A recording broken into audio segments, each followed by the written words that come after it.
প্ৰিয় দৰ্শক সকলোকে স্বাগতম জনাইছোঁ মোৰ ইউটিউব চেনেললৈ।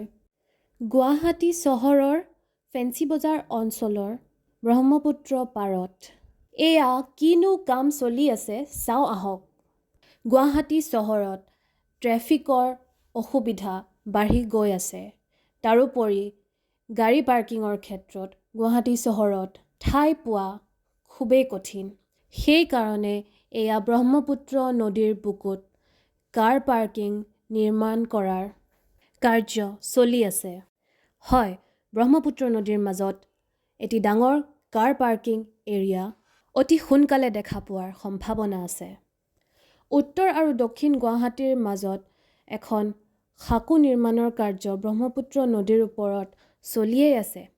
তাৰোপৰি কাৰ পাৰ্কিং এৰিয়া, টুৰিষ্ট পাৰ্ক আৰু ডক য়াৰ্ডৰ নিচিনা কিছুমান ডাঙৰ প্ৰজেক্টৰ কামো লগতে আৰম্ভ কৰা হৈছে। এই কাৰ্যৰ দ্বাৰা ঠাই প্ৰবন্ধন, পৰ্যটন, বাণিজ্যিক আৰু অৰ্থনৈতিক দিশত গুৱাহাটীত ভালেখিনি প্ৰভাৱ পৰাৰ সম্ভাৱনা আছে। সঁচাকৈ এটি গুৰুত্বপূৰ্ণ খবৰ। সেইকাৰণে আপোনালোকক অনুৰোধ কৰিছোঁ যিমান পাৰে এই ভিডিঅ'টি শ্বেয়াৰ কৰিব। মোৰ চেনেলটো ছাবস্ক্ৰাইব কৰি দিব। ধন্যবাদ।